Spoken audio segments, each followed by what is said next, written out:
성경에 특별히 구약에 보면 우상이 많이 나오고 있습니다.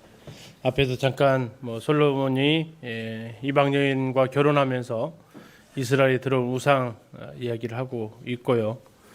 또 계속해서 그들은 이 우상의 문제에서 자유롭지 못했습니다.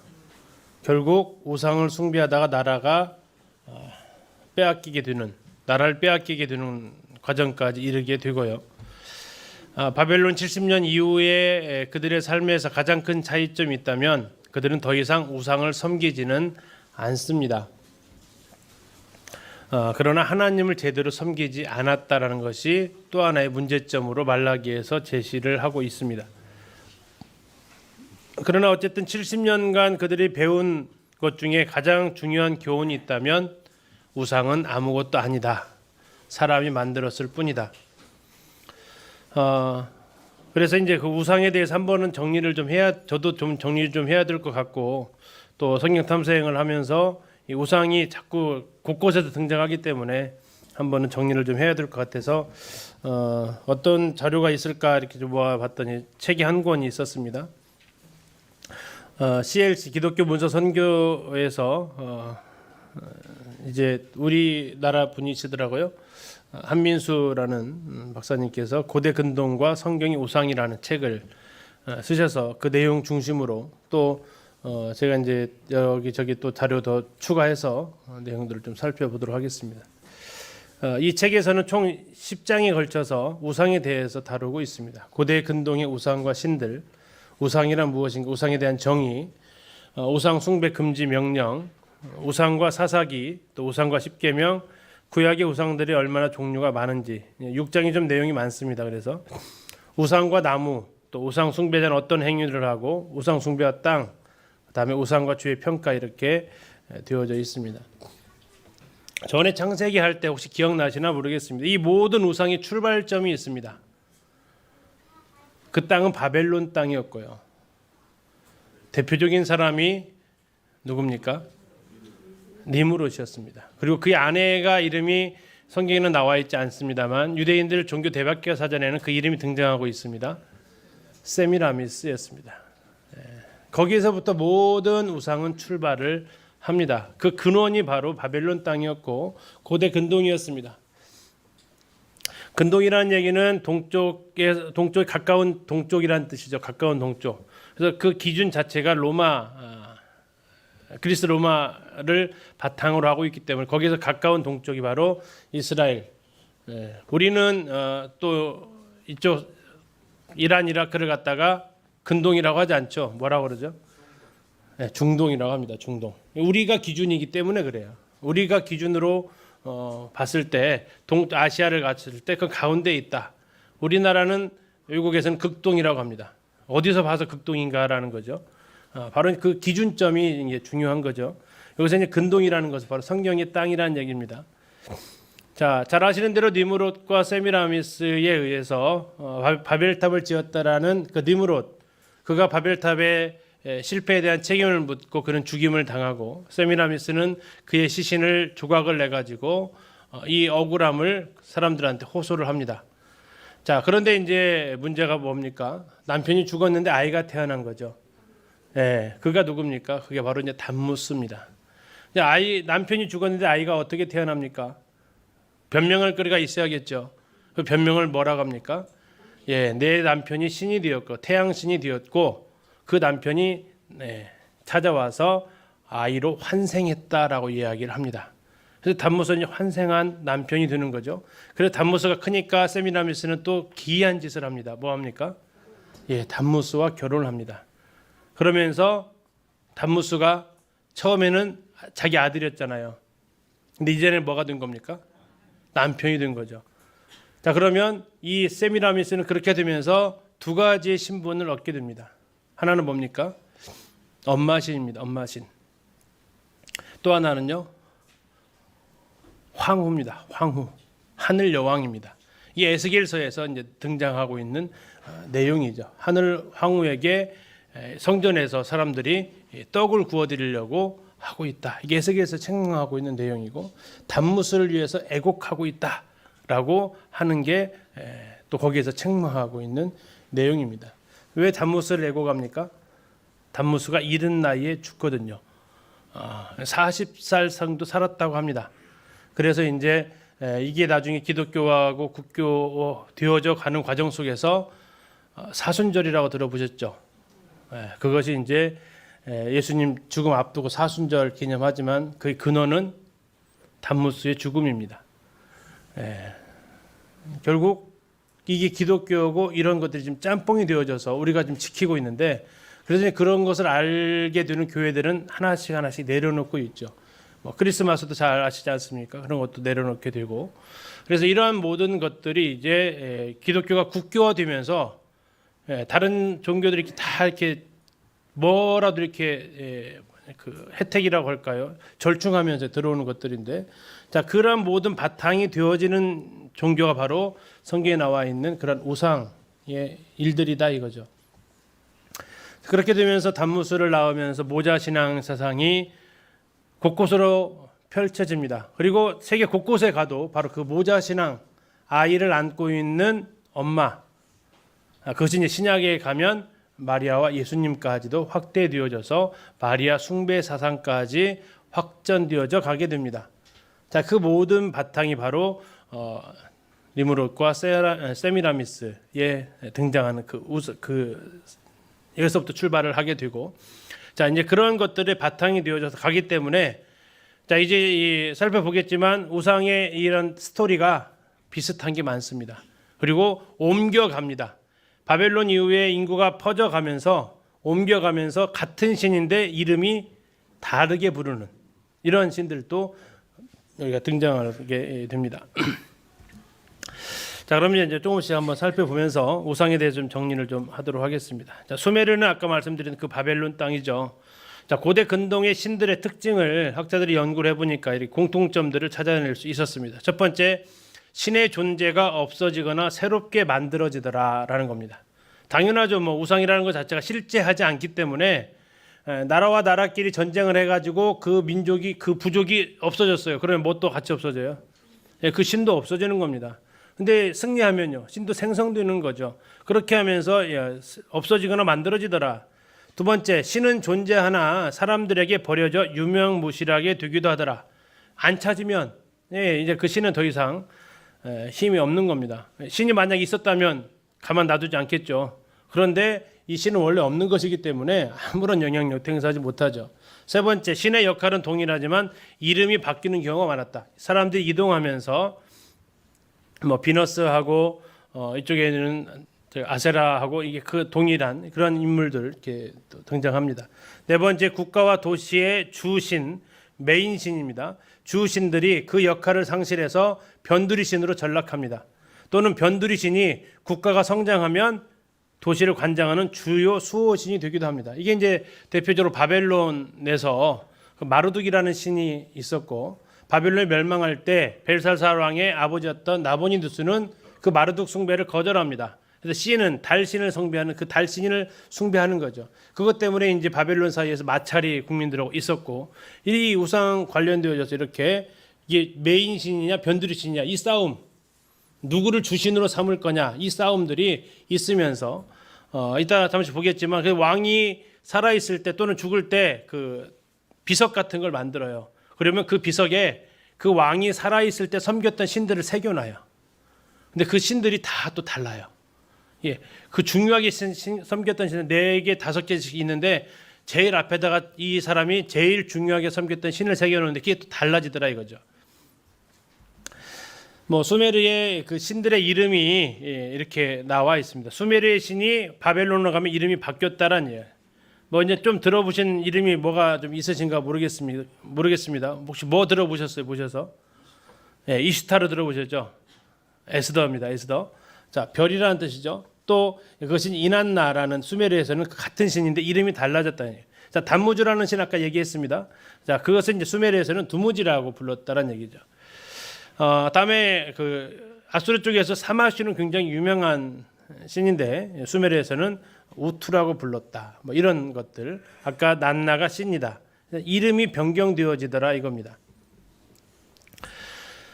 이건 이제 자료에 없는 건데요. 이번에 그 영국에 가가지고 영국 박물관에서 찍은 사진입니다. 자, 여호수아 24장 2절에 이렇게 나와 있습니다. 여호와께서 이같이 말씀하시기를 옛적에 너희 조상들 곧 아브라함의 아버지 데라가 강 저쪽에 거주하여, 강 저쪽이 어디입니까? 무슨 강이죠? 강이 유브라데 강입니다. 유브라데 강 저쪽, 다시 말하면 메소포타미아 땅이라는 얘기입니다. 거기에서 다른 신들을 섬겼으나 내가 너희 조상 아브라함을 강 저쪽에서 이끌어내어 가나안 온 땅에 두루 행하게 하고, 그래서 히브리 사람이라고 하죠. 강을 건너온 사람들. 자, 거기서 다른 신들을 섬겼다고 나오는데, 자, 우르 사망조의 그 벽돌이 발견이 됐습니다. 이게 대형 박물관에 나왔는데요.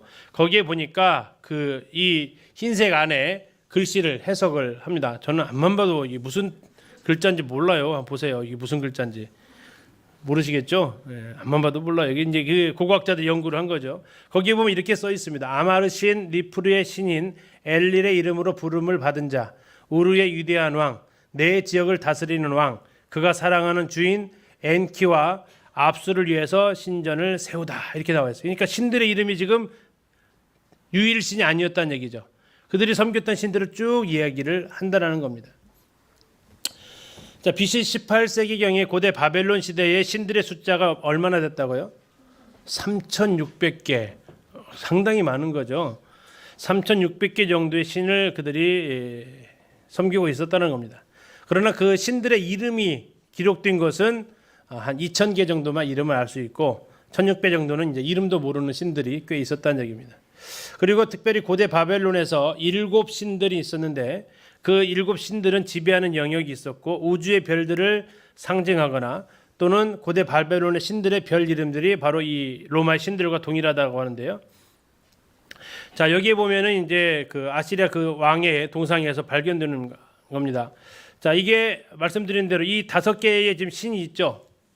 이 신이 이 사람이 살았을 때 섬겼던 신이고 제일 앞에 있는 이 신이 사마슈라는 신인데 이 사람이 이 왕이 제일 우선으로 섬겼던 신이다라고 이렇게 되어져 있습니다. 자, 그러면 잠시 이제 다른 것도 잠시 한번 보실게요. 이게 이제 제가 이제 직접 거기 가서 찍어온 사진인데, 자, 왕의 모습을 보면 같은 사람 아닙니다. 가슴에 이거 띠가 여기는 있고 여기는 없죠. 그래서 같은 사람 아닙니다. 근데 보시면 신을 섬기는데 모양이 비슷하죠. 여기는요. 자, 그러다 옆으로 또 가면 잘 안 보입니다. 자, 여기를 보면 이 신들의 이 순서가 바뀌어 있습니다. 이 사람들이 섬겼던 거에 따라서 신들이 우선순위가 주신과 변두리신이 바뀌고 있다는 얘기죠. 자, 고대 바벨론의 신들을 이렇게 이름을 쭉 보면 아까 그 왕의 비석에 비에 있었던 표시들이 있습니다. 지금 오른쪽에 그 표시를 제가 이제 그래서 가져왔는데요.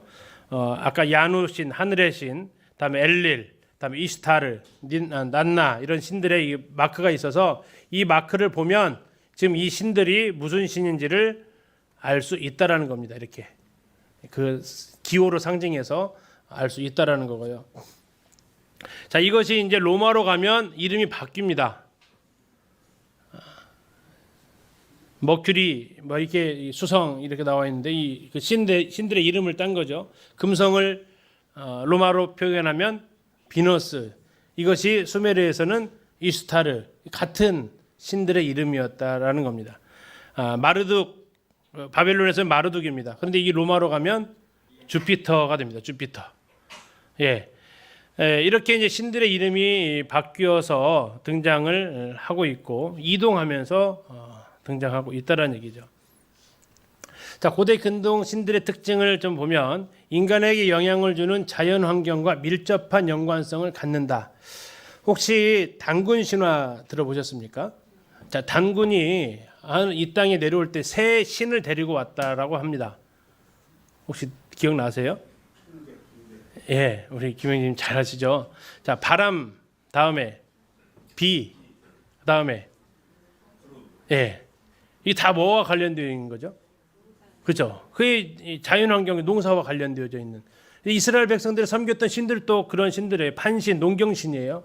자, 이렇게 되어지면서 자기가 먹고 살기 위해서 필요한 신들을 만들어 갔다라는 것을 알 수 있죠. 티그리스 강과 유프라테스 강을 끼고 있었던 그 고대 근동은 풍요와 기근, 건기와 우수, 홍수, 물을 다스리는 이러한 신들을 필요로 하게 되죠. 그 다음에 고대 신화는 인간의 창조물로 인간의 삶과 역사를 그대로 담고 있다. 신화들을 보면 그리스 로마 신화가 뭐 대표적입니다만 신들끼리 사랑합니다. 신들끼리 싸워요. 그리고 신들끼리 배반하고 음모를 꾸밉니다.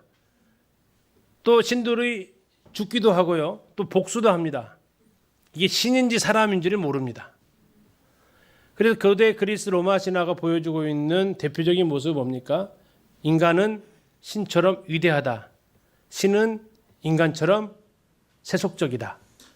누가 신이고 누가 인간인지를 모르게 만들어 놓는 이런 모습이 바로 고대 신들의 모습이었다라는 거죠.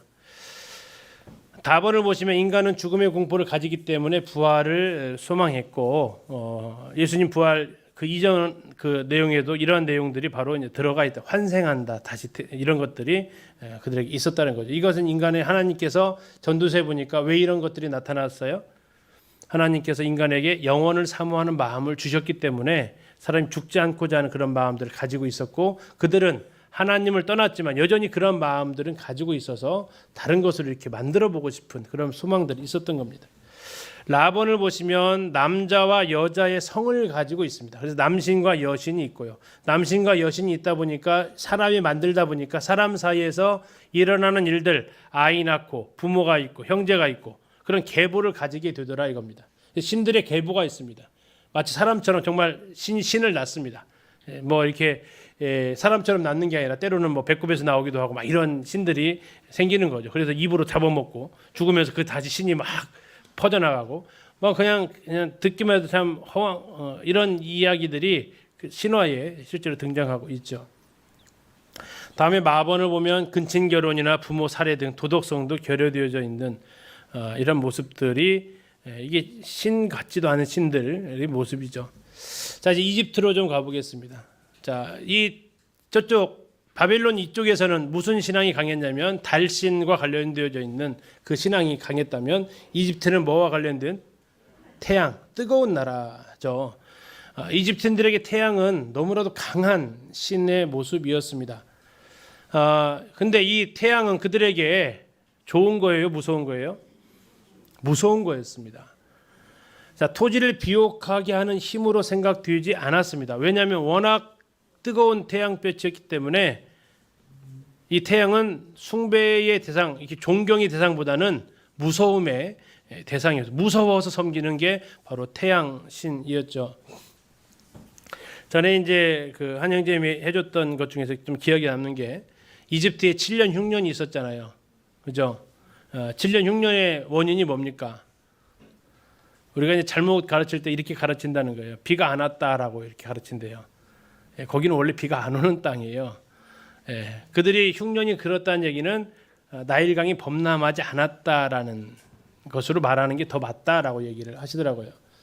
그냥 비는 저 위쪽에서 내려야 되는 거니까. 원래 이집트 땅에는 비가 거의 안 오는 지역이라서 거기는 사막 같은 지역이고 그래서 비가 안 와서 흉년이 들었다라는 것은 지극히 우리식 사고고 가나안 땅에 있었던 사고지 그쪽 7년 흉년은 나일강이 범람을 해야 농사를 짓는데 그러지 않았다라고 이야기를 하죠. 그만큼 태양은 그쪽에서 강한 이미지를 가지고 있다는 겁니다.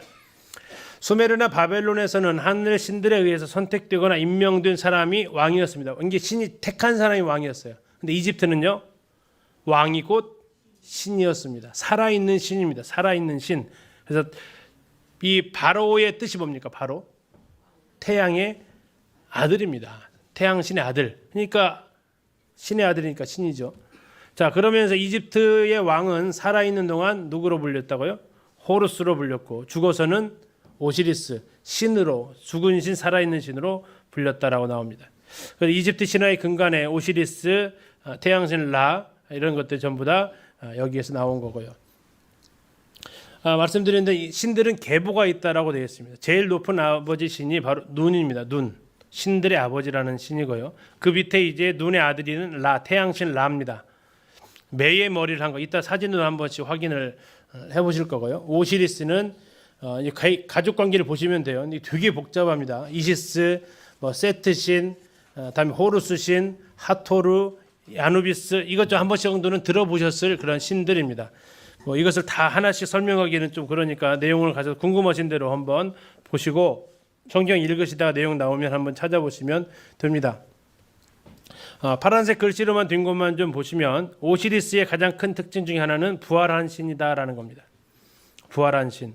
다음에 호루스. 나중에 이제 이 호루스는 그 사자의 서라는 것이 있습니다. 사자의 서. 거기에 보면 영혼의 무게를 재는 그 역할을 호루스가 합니다. 다음에 아누비스는 심장의 무게 달기를 검사하는, 나중에 사자의 서도 한번 같이 볼 겁니다. 자, 이렇게 하면서 이집트 신들이 또 계보가 되어져 있는데 이 이집트 신들은 출애굽과 관련되어져서 우리에게 익숙한 신들이죠. 자, 이제 동쪽과 서쪽에 했으니까 이제 위로 올라가면 히타이트 족속이 있습니다. 헷족속이라고 합니다. 자, 여기는 바벨론의 영향을 많이 받았습니다. 히타이트는 왕이 살았을 때는 신으로 숭배하지는 않습니다. 이집트처럼 숭배하지는 않는데 죽었을 때 왕이 신이 된다라고 이렇게 믿었다고 합니다. 히타이트에서 제일 유명한 신은 폭풍의 신입니다. 히타이트 신화에 있어서 서부 셈족, 이건 가나안 사람들입니다. 셈족이 기원을 가진 그 신들, 또 그의 아내 아세라, 폭풍의 신 바알, 이것은 나중에 어디다 영향을 줬다고요? 이스라엘에 그대로 영향을 준 신이 바로 이 히타이트 해쪽 속에서 시돈 지역에서 이세벨이 가져왔던 그 신 바알과 아세라, 이것이 여기에서 영향을 끼쳤고 히타이트는 바벨론에서 영향을 받았다고 했고 결국 이스라엘의 문화는 바벨론에 의해서 영향을 받았다라고도 할 수가 있겠죠. 자, 우상이란 무엇인가? 우상의 정의를 잠시 보도록 하겠습니다. 자, 한번 같이 한번 읽어보시겠습니다. 시작. 우상이란 하나님의 자리에 하나님을 대신하는 모든 것이다. 자, 아까 우리 솔로몬을 봤는데요. 그럼 솔로몬에게 우상은 뭐였습니까? 그러면 하나님을 대신했던 게 뭐였어요? 마병하고 은금하고 여인들이었습니다. 이게 결국 그의 우상이었던 거고 그의 모습은 그냥 그렇게 하면서 우상을 신전을 세우는 것으로 표출되어진 거죠. 마르틴 루터는 이렇게 얘기합니다. 당신의 마음이 매달리고 의지하는 것이 무엇이든지 바로 그것이 당신의 하나님이다. 티모시 켈러는 이렇게 얘기합니다. 하나님보다 더 중요한 것, 우리의 마음과 공상의 세계를 하나님보다 더 많이 차지하고 있는 것, 하나님이 줄 수 있는 것을 주려고 하는 것, 그것이 바로 우상이다. 인간의 마음은 뭐라고요? 우상을 만드는 공장이다. 지금도 끊임없이 우상은 생성되어지고 사라지고 생성되어지고 사라지고. 카일 아이들먼이 거짓 신들의 전장에서 밝힌 우상에 대한 부분입니다. 우상 숭배는 많은 죄 가운데 하나가 아니다. 그것은 다른 모든 죄를 낳는 큰 죄이다. 우상 숭배는 하나의 문제가 아니라 그것은 우상 숭배는 우리가 가진 모든 문제의 본질이다. 10계명 중에 1계명이 그래서 너는 나 위에 다른 신을 내게 두지 말라. 이게 바로 이제 하나님과 우리 사이에 끼어들어오는 모든 것이 다 뭐라고요? 우상이라는 것입니다. 오늘날 우리들에게 우상은 뭡니까? 아마 상당수가 휴대폰이 우상이 될 수도 있고요. 또 상당수가 내가 가지고 있는 것들, 내가 의지하고 있는, 나도 모르게 내 마음이 기울어지고 있는 것들, 이런 것들이 우리들의 우상의 모습으로 등장합니다. 그리고 그 우상은 드디어 이제 눈에 보이게 창조되어집니다. 우상은 사람의 손으로 만들어진 형상입니다. 왜 만듭니까? 섬기기 위해서 만드는 거죠. 신의 형상들은 다 우상을 가지고 있습니다. 그래서 우상에 절하고 섬기는 행위가 바로 우상 숭배라고 성경 곳곳에서 이야기를 하고 있습니다. 우상은 무감각합니다. 눈은 있는데 뭐 하지 못한다고요? 귀는 있어도, 입이 있어도, 근데 하나님은요, 눈이 안 보여도 다 보시죠. 귀가 안 보여도 다 듣고 계시고, 입이 안 보여도 다 말씀하시는 분이십니다. 이게 우상과 하나님과의 정반대되어지는, 있어도 못 보는, 있어도 말하지 못하는 게 아니라 우리 눈에 보이지 않지만 다 보고 계시고 다 듣고 계시고 다 알고 계시고 이게 하나님의 모습인데 우상들은 전부 다 갖추고 있는 것 같지만 하나도 할 수 없는 게 우상이죠. 세 번째로 우상은 인간을 위해서 인간이 만듭니다. 왜 만드냐면 첫째는 두려움으로부터 벗어나고 싶어서 인간의 힘으로 이겨낼 수 없는 것들 있죠. 뭐 여름에 우리 같은 경우에 태풍 이거 이겨낼 수 없을 때 무엇인가 기대고 싶을 때 우상을 만들어내는 겁니다.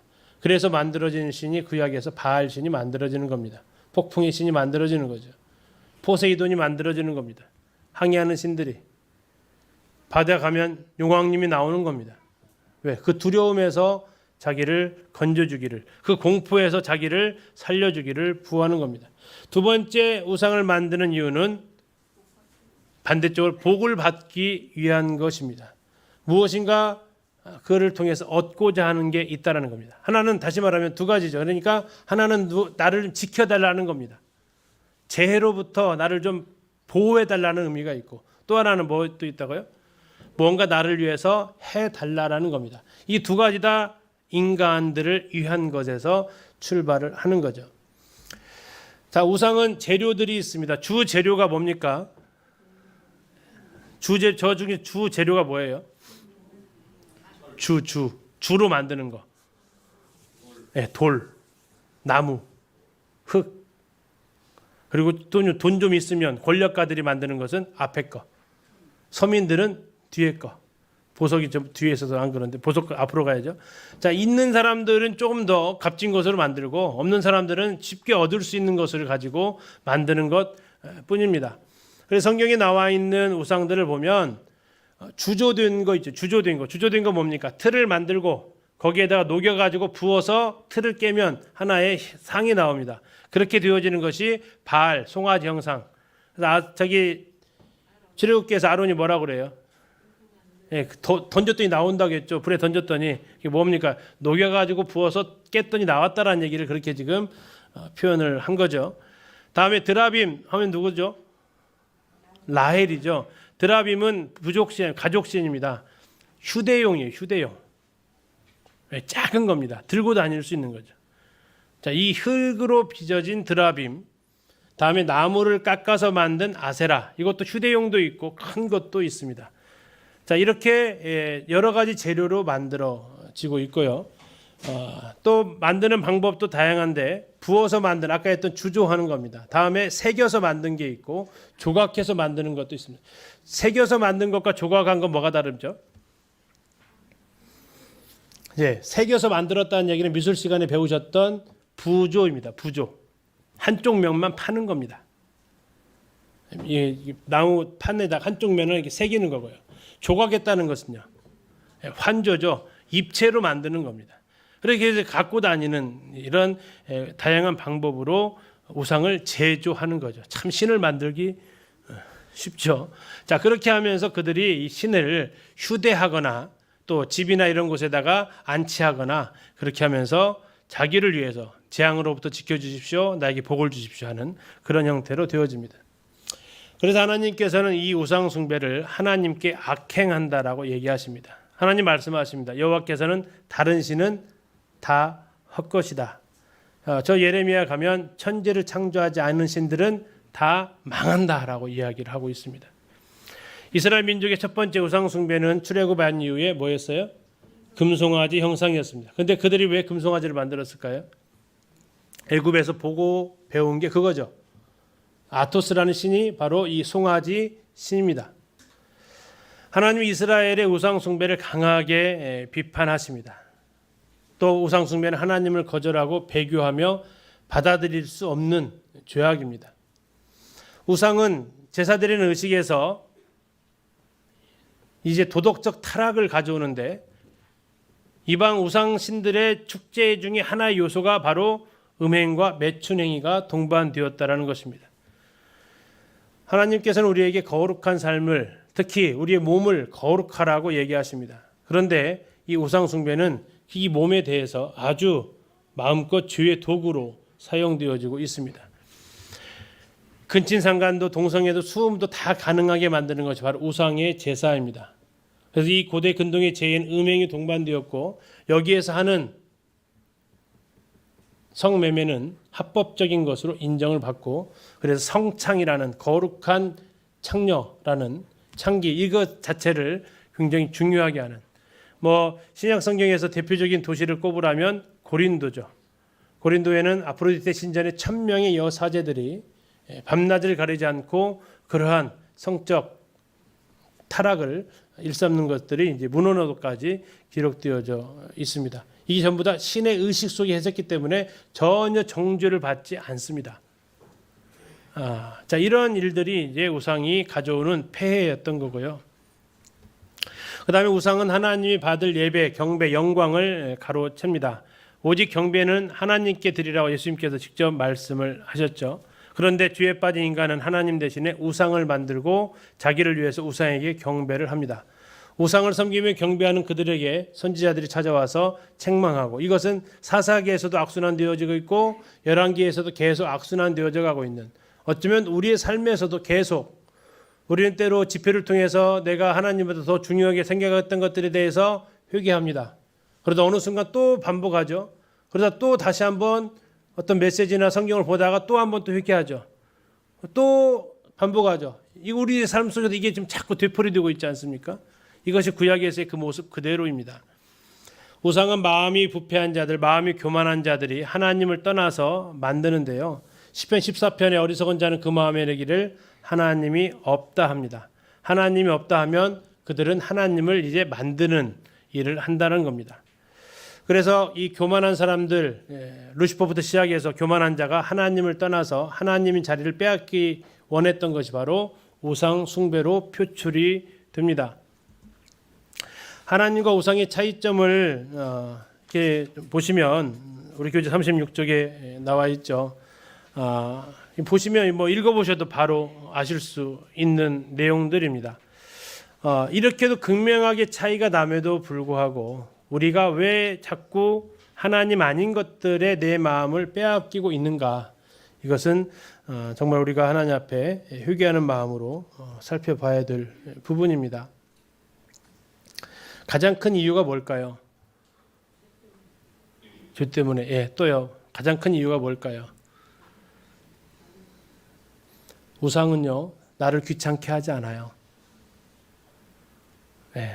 내가 하고 싶을 때 하면 되고요. 내가 필요할 때만 해도 돼요. 왜요? 우상이 나를 위해 존재하니까요. 근데 하나님은요? 우리가 마음을 조금만 놓으면 하나님 참 귀찮게 하죠.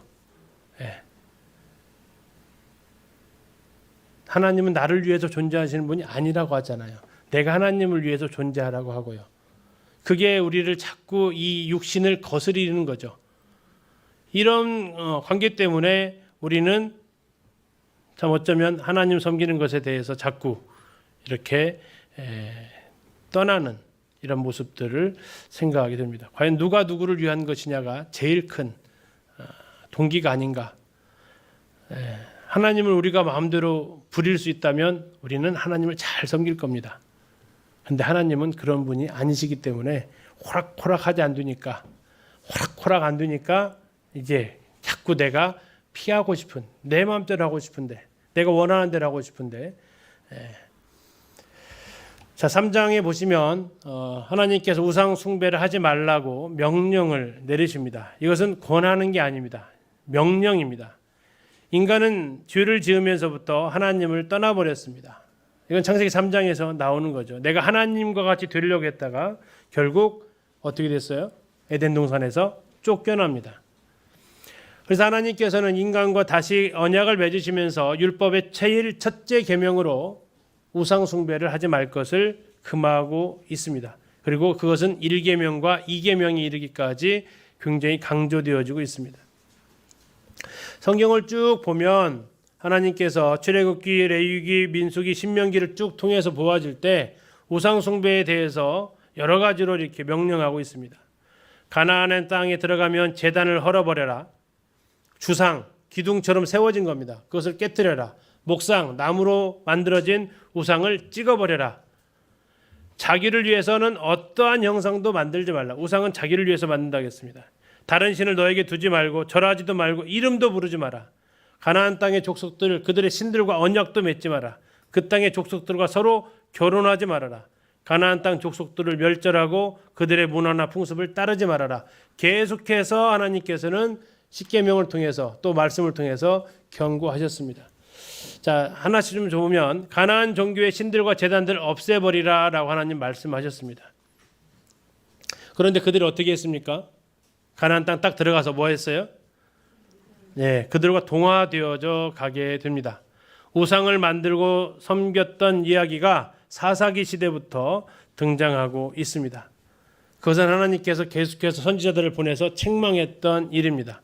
그리고 하나님께로부터 이것을 깨달음을 받았던 사람 중에서 우상을 파괴했던 사람들을 하나님께서 칭찬하고 있죠. 두 번째로 하나님께서는 가나안 족속과 그들의 신들과 언약을 맺지 말라고 하셨는데 하나님은 우리와 끊임없이 언약을 맺으셨습니다. 창조의 언약, 또 아담과 세우셨던 그 언약, 노아, 아브라함, 또 유월절, 또 시내산 율법, 또 성전 관련된 언약을 계속해서 하나님과 우리 사이에 맺기를 원하셨는데 이제 이 계약을 맺고 또 다른 쪽으로 또 뭐 한 거예요? 또 계약을 맺고 그러면 이게 무슨 죄가 돼요? 자, 쉽게 얘기하면 이 집을 팔기로 했는데 A 한 사람한테도 판다고 계약 맺고 B한테도 판다고 계약 맺으면요. 뭐 한 거예요? 이중 계약한 거죠. 그러면 뭐 하자는 거죠 이게? 예, 사기친다라는 얘기죠.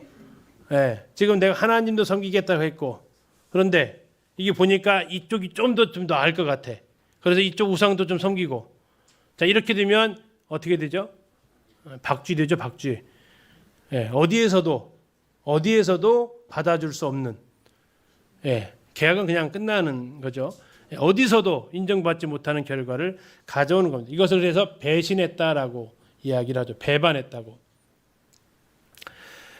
예, 그 언약은 이제 하나님께 돌이키지 못하는 그런 언약이 됩니다. 세 번째 가나안 족속들과 결혼하지 말라고 하나님 하십니다. 왜요? 결혼하면 누가 누구에게 영향을 준다고요? 가나안 족속이 영향을 준다라는 거죠. 너희들이 영향을 결코 주지 않는다. 가나안 족속이 영향을 준다. 자, 대표적인 사람이 우리가 보셨던 대로 바로 솔로몬으로 시작을 합니다. 그리고 이방의 시타이트족 해족 속에 시돈의 공주를 아내로 맞았던 아합이 이제 국교로 삼습니다. 유다는 그래도 우상을 섬겨왔지만 워낙 많아서 그런지 국교는 아니에요.